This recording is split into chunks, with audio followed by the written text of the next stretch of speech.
আজ আমার নিজের উপর রাগ হচ্ছে।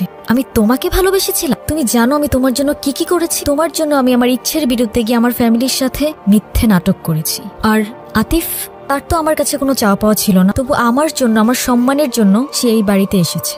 যে মানুষটা আমার জন্য এত কিছু স্যাক্রিফাইস করলো তাকেই আমি মিথ্যা বলেছি, সেটাও শুধুমাত্র তোমার জন্য। আর আজ তুমি এসেছো, সাথে করে নিয়ে এসেছো টাকার হিসেব, ব্যবসার প্রজেক্ট। এটা নতুন কিছু না। তুমি যখনই আসো তখন ভালোবাসা নয়, তোমার দরকার নিয়ে আসো। ঠিক আছে, তাহলে যাও, তোমার আতিফের কাছে যাও। তোমার প্রেম ভালোবাসা সব তার সাথেই মানায়। একই বাড়িতে থাকো, একই ঘরে থাকো, জানি কি কি হয়েছে এর ভেতরে। আমি তোমাকে ভালোবাসি না। তুমি এখন এই মুহূর্তে এখান থেকে চলে যাবা। যাও।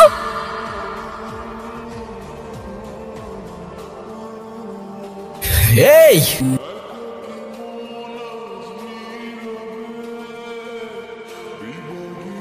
কি সমস্যা? কি আপনার? কি করছেন আপনি? আরে প্রবলেমটা কি আপনার?